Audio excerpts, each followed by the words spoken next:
Sa kabila ng epekto ng bagyong Pipito, nagsagawa ng mga road clearing at relief operations ang mga tauhan ng Bicol PNP upang matulungan ang mga apektadong residente at mapabilis ang pagbabalik sa normal na sitwasyon sa rehiyon. Patrolwoman Carmela Bianca Panganiban, ibalita mo.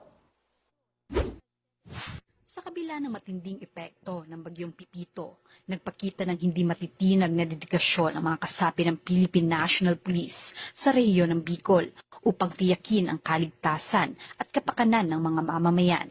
Mula sa masusing monitoring ng lagay ng panahon, road clearing operations hanggang sa mga relief efforts, pinakita ng mga pulis ang kanilang pagmamalasakit at handang pagtulong sa panahon ng kalamidad. Matapos ang malakas na ulan at hangin na dulot ng bagyong Pipito, maraming kalsada sa Catanduanes ang nahirapan dahil sa pagkabara ng mga punong natumba, mga sanga at iba pang debris.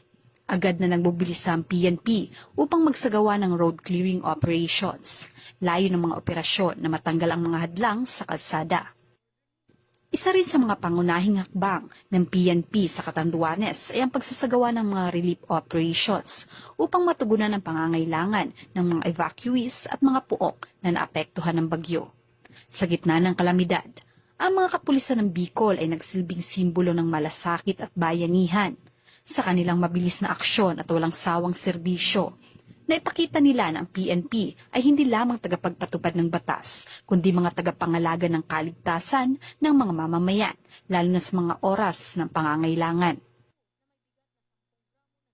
Sa pamamagitan ng kanilang mga pagsusumikap sa monitoring, road clearing at relief operations, ipinakita ng PNP ang kanilang dedikasyon sa paglilingkod at proteksyon ng mga mamamayan sa mga panahong ito Mula ng dito kalamidad. sa Legazpi City, Albay, ako ang inyong PNN correspondent, Patrolwoman Carmela Bianca Panganiban, alagad ng batas, tagataguyod ng Balitang Pulis.